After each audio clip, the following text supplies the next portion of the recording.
ఒక లక్ష్యంతో ఒక ఆలోచనతో సేవ చేయడానికి కమలం పూ గుర్తు మీద నరేంద్ర మోడీ గారి సారథ్యంలో నితిన్ నబీన్ గారి యొక్క ఆధ్వర్యంలో ఇక్కడ రామచంద్ర వారి నాయకత్వంలో వాళ్ళు పోటీ చేస్తున్నారు. ఒక మంచి ఆలోచన పోటీ చేస్తున్నారు. ఒక ఆశీర్వాదం ఈ తెల్లని చెప్పి ఆ రోజు మొక్కుకున్నాం. ఆ మొక్కు తీసుకోవడానికే ఈరోజు మా అందరు అభ్యర్థులతో మా నాయకులతో అందరితో కలిసి ఈరోజు తల్లి దర్శనం చేసుకోవడం జరిగింది. చాలా పవర్ఫుల్ టెంపుల్. మళ్ళీ చెప్తున్నా, ఎప్పుడు ఎన్నికలు జరిగినా ఈ తెలంగాణ రాష్ట్రంలో వచ్చేది భారతీయ జనతా పార్టీ ప్రభుత్వము. భారతీయ జనతా పార్టీ ప్రభుత్వం వచ్చిన వెంటనే ఇలా ఈ భాగ్యలక్ష్మి అమ్మవారి టెంపుల్ ను గోల్డెన్ టెంపుల్ గా 100% మారుస్తాం.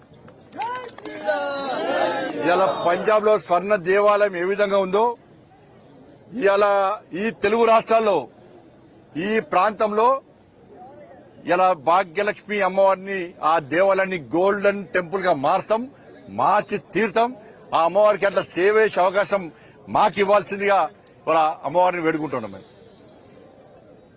ఎందుకంటే ఇక్కడ ఉన్నటువంటి హిందూ సమాజానికి రక్ష ఆ తల్లే. ఇక్కడ నుంచి ఇక్కడ గుండాల యొక్క ఎంఎం పార్టీ గుండాల యొక్క అరాచకాలు తట్టుకోలేక చాలా మంది హిందువులు వేరు.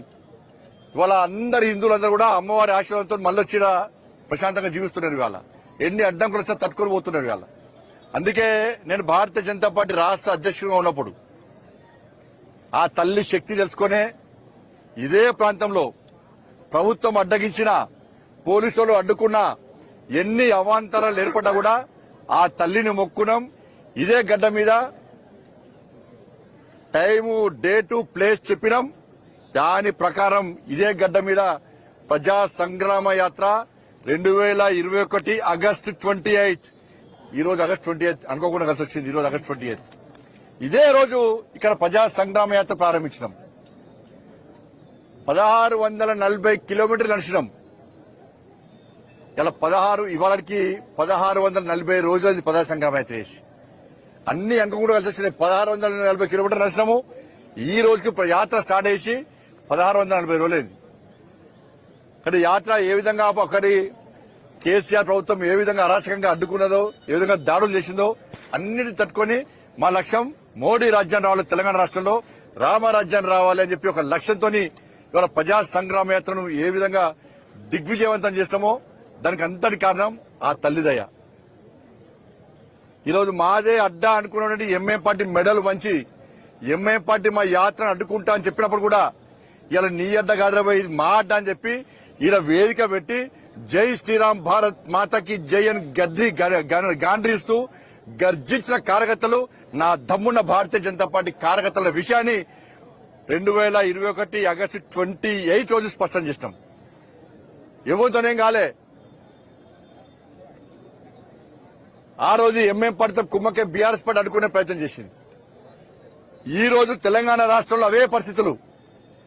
కాంగ్రెస్ పార్టీ ప్రభుత్వం వచ్చిన తర్వాత 27 నెలల్లో ఈ తెలంగాణ రాష్ట్రంలో హిందువుల పరిస్థితి ఏ విధంగా ఉందో ఒక్కసారి హిందూ సమాజం ఆలోచించుకోవాలి. జీహెచ్ఎంసీ ఎన్నికల్లో భారతీయ జనతా పార్టీ అభ్యర్థులు 48 మంది గెలిపించారు కాబట్టే ఇవాళ అడుగడుగునా మా కార్పొరేటర్లు హిందూ సమాజానికి ఏ ఆపోజిషన్ అడ్డుకున్నారు. ఇవాళ కానీ ఈ రోజు ఏం జరుగుతుందో ఒక్కసారి హిందూ సమాజం ఆలోచించాలి. ఇవాళ కాంగ్రెస్ పార్టీ ఎంఏ పార్టీ కుట్రలు సిగ్గుండాలే. కాంగ్రెస్ పార్టీలకు బీఆర్ఎస్ పార్టీలకు సిగ్గుండాలే. ఎవడు ఏ ప్రభుత్వం వచ్చినా బీఆర్ఎస్ వచ్చినా కాంగ్రెస్ వచ్చినా మా బూట్లు నాకాలే, మా కాళ్ళ కింద వాడు బతకాలే అని చెప్పి ఎంఏ పార్టీ వార్నింగ్ ఇచ్చినా కూడా సిగ్గు లేకుండా ఇలా కాంగ్రెస్ బీఆర్ఎస్ వాళ్ళు ఎంఏ పార్టీని బూట్లు నాకుతూ ఇలా బతుకు మీ బతికే ఎందుకో అర్థం కాదు. ఇప్పటికి మీరు బతికే నానేనంటుండే వాళ్ళ కాంగ్రెస్ పార్టీలో బీఆర్ఎస్ పార్టీలో ఉన్న హిందూ నాయకులారా, హిందూ కార్యకర్తలారా, నేను రెచ్చగొడతానని వాస్తవాలు చెప్తున్నాను. నేను మీ లోపల హిందూ రక్తం ప్రవహిస్తే, మీరు నిజంగా హిందువులైతే, మీలో పౌరుషం ఉంటే ఆ పార్టీ నిష్పట్టండి. కాషాయం జెండా పట్టుకొని ఇలా భాగ్యలక్ష్మి అమ్మవారి టెంపుల్ సాక్షిగా జై శ్రీరామాన్ని గడ్డించండి. ధర్మం కోసం, దేశం కోసం, సమాజం కోసం పనిచేసేటువంటి ఒక సంకల్పం తీసుకొని రావాల్సిందిగా నేను 2 పార్టీల కార్యకర్తలకు అప్పీల్ చేస్తున్నాను. అరే 27 నెలలే కాంగ్రెస్ పార్టీ ప్రభుత్వం వచ్చి సికింద్రాబాద్ లో ముత్యాలమ్మ గుడి దాడి, జుబ్లీస్ లో పెద్దమ్మ గుడి దాడి, సంతోష్ నగర్ లో దేవాలయం మీద దాడి, జుక్కల్లో దుర్గామాత అమ్మవారి మీద దాడి, శంషాబాద్ లో దేవాలయాల విధ్వంసం, పాత బస్తుల విధ్వంసం, నిన్న రాత్రి చాయంద్రానగుట్టలో పురాతన టెంపుల్, పవర్ఫుల్ టెంపుల్ అయినటువంటి నా ఆంజనేయ స్వామి మీద దాడి చేశారు. బాన్స్వాడలో దాడులు. ఎక్కడ పోయినా కాంగ్రెస్ పార్టీ, ఎంఏ పార్టీ ప్రభుత్వం ఏర్పడిన తర్వాత తెలంగాణ రాష్ట్రంలో ఎందుకు దేవాలయాల మీద దాడులు జరుగుతున్నాయి? అలా మెజార్టీ ప్రజలైన హిందువులు ఎలా మా దేవాలయాన్ని రక్షించండి అని బిచ్చమెత్తుకునే పరిస్థితి ఈ తెలంగాణ రాష్ట్రంలో వస్తే హిందూ సమాజాన్ని కాపాడే వాళ్ళు ఎవరు? ఒకసారి హిందూ సమాజం ఆలోచించాలి. ఇష్టపడదామా కేమి పెద్దలేదు, భారతీయ జనతా పార్టీకి ఏమి పెద్దలేదు, అన్ని మతాల సమానం కూడా అంటున్నాం. మీరు మాట్లాడకండి. మీ కోట్లయం జిహెచ్ఎంసీలో హిందుత్వం ఏదైనా పోని, దేవాలయాల విధ్వంసం గాని, గోహత్య జరగని, లహు జిహాదీ పేరుతోని హిందూ అమ్మాయిలను మోసం చేయని, హిందూ అమ్మాయిలను డ్రగ్స్ ఇవ్వండి, గంజాలు ఇవ్వండి, నాశనం కాని మీరు పట్టించుకోకండి. మాకు ఎప్పటి మేము పట్టించుకో. మేము ఇలా మా ఆవేశం కాదు, ఇది భారతీయ జనతా పార్టీ యొక్క ఆవేదన. మా కసితో ఉన్నారు. ఇవాళ హిందూ ధర్మాన్ని, హిందూ సమాజాన్ని కాపాడుకోసం నా కార్యకర్తలు, భారతీయ జనతా పార్టీ కార్యకర్తలు ఇవాళ రామచంద్ర గారి నేతృత్వం కసితో ఉన్నాం. మేము సంకల్పం తీసుకోండి. మేము ఉన్నాం. హిందూ సమాజాన్ని జాగృతం కావాలి. హిందూ సమాజాన్ని జాగృతం కాకుంటే బిచ్చ బతుకులు చేయమని రాసి పెట్టుకోండి.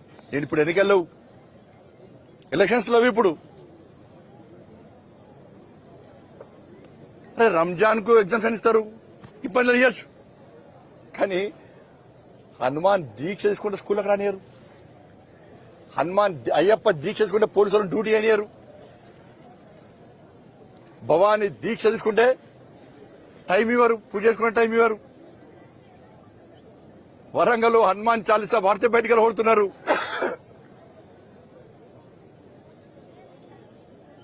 ఇది ఆ పరిస్థితి దేశం తెలంగాణ రాష్ట్రంలో హిందువుల పరిస్థితి. ఇట్లా బతుకుమంటారా? ఇట్లా బతుకుదామా? ఒక్కసారి హిందూ సమాజం ఆలోచించాలి. ఇట్లా బతుకుదామా? 80% ఉన్న హిందువుల గురించి ఏ పాట ఆలోచిస్తుంది? ఒకసారి ఆలోచించండి. ఇవాళ మేము మాట్లాడితే మద్దతు తోమంటున్నారు. ఇవాళ కరీంనగర్ ఎన్నికల్లో ముస్లిం మహిళలందరూ కూడా జాగృతమయ్యారు. ఎస్, మాకు పెద్దన్న మా నరేంద్ర మోడీ, మా పెద్దన్న నరేంద్ర మోడీ గారి పువ్వు గుర్తుకే ఓటేస్తామని చెప్పి ఇలా కరీంనగర్ పార్లమెంట్ లో కానీ తెలంగాణ రాష్ట్రంలో హిందూ మహిళలందరూ ఒక్కతాటికి వచ్చి ఇలా భారతీయ జనతా పార్టీకి ఓటేసిన చరిత్ర కరీంనగర్ లో జరిగింది. ముస్లిం మహిళలు ఒకటే. వాళ్ళ ముస్లిం మహిళల గురించి మేము మాట్లాడుతున్నాం. ఇంత దుర్మార్గం బాన్స్వాడలో ఎంఐఎం పార్టీ వాళ్ళు రాళ్ళేసి తలకాయలు వలుతాయా, కాళ్ళు చేతులు రుతాయా అని చెప్పి కనీసం చూడకుండా రాళ్ల దాడి చేస్తే నేను వీడియోను డీజీపీ గారు పంపినా, పోలీస్ అధికారులకు పంపినా, మీడియాకు పంపినా. కానీ చర్యలు ఎవరు తీసుకున్నారు? 27 మంది అమాయక కార్యకర్తల మీద భారతీయ జనతా పార్టీ హిందూ సంఘం కార్యకర్తలు 27 మందిని అరెస్ట్ చేసి లోపలించి జైలుకు పంపారు. ఉదయానికి ఉదయం మబ్బులో పోయి ఇలా పల్లెటూరులో పడి ఇలా వీడియోలు చూస్తాం. మీరు దాడులు చేశారని అమాయక కార్యకర్తలు కలిసి రిమాండ్ చేస్తున్నారు. నేను హెచ్చరిస్తున్నా. ఇవాళ బాన్స్వాడ నేను పోతా, బాన్స్వాడ పక్కా పోతా. నాకు పోయే అవకాశం లేదు ప్రభుత్వం. నా కార్యకర్తలను కాపాడడానికి, నా ధర్మాన్ని కాపాడడానికి పక్కా బాన్స్వాడ పోయే ప్రయత్నం చేస్తున్నా. లేకుంటే వెంటనే మీరు అరెస్ట్ ఆపేయండి. మీరు అలా బాన్స్వాడలో ఎంఐఎం పార్టీ గుండా నా కొడుకు ఫస్ట్ అరెస్ట్ చేయండి. దాడులు చేసింది వాళ్ళు. బోధనలో ఒక అడ్వకేట్ లేడీని కొట్టిరు వాళ్ళ ఎంఐఎం పార్టీలు. ఒక లేడీ అడ్వకేట్ని కొట్టిరు వాళ్ళ. అరే, దేవాలయ మీద దాడులే, హిందువుల మీద దాడులే, అడ్వకేట్ల మీద దాడులే, బీజేపీ నాయకుల మీద దాడులే, పోలీసుల మీద దాడులే, పోలీస్ ఆఫీసర్ మీద దాడులే. ఇన్ని అరాచకాలు తెలంగాణ రాష్ట్రంలో ఎంఐఎం పార్టీ చేస్తుంటే, కాంగ్రెస్ పార్టీ ఎంఐఎం పార్టీని మోస్తుంటే, వాళ్ళకు జోక్తుంటే ఎందుకు మాట్లాడొద్దని అడుగుతున్నాను నేను. ఎందుకు పక్కా మాట్లాడతాం మేము. ఇలా జిహెచ్ఎంసీ ఎన్నికలని చెప్పి ఎంఐఎం పార్టీకి ఇలా రేవంత్ రెడ్డి వాళ్ళ తాత ఆస్తి వాళ్ళ నాన్న ఆస్తున్నట్టే ఇలా ఎంఐఎం పార్టీ రాసేసాడు, 3 ముక్కలు చేసాడు. పక్కా తిరుగుతాం. Congress party MIM party Bhagavatam అంతా బయటపడతాం. ఇవాళ బిడ్డ 3 కార్పొరేషన్లో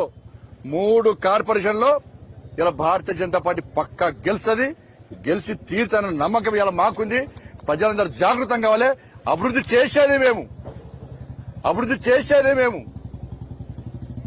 భాగ్యనగర్ అభివృద్ధికి నిధులు ఇచ్చింది నరేంద్ర మోడీ ప్రభుత్వం. బీఆర్ఎస్ పార్టీ ఒక్క పైసా వేయలే. కాంగ్రెస్ పార్టీ 27 నెలల్లో ఒక్క పైసా వేయలే. 27 నెలలు అయింది వాళ్ళు వచ్చి. 18 క్యాబినెట్లు నిర్వహించుకున్నారు వాళ్ళు. 18 క్యాబినెట్లలో ఏ రోజు ఎంఐఎం పార్టీ, గతంలో బీఆర్ఎస్ పార్టీ అని, ఇప్పుడు కాంగ్రెస్ పార్టీ అని, అరే పాత బస్తీలో మేము రాజ్యం వెళ్తున్నాం, మా పాత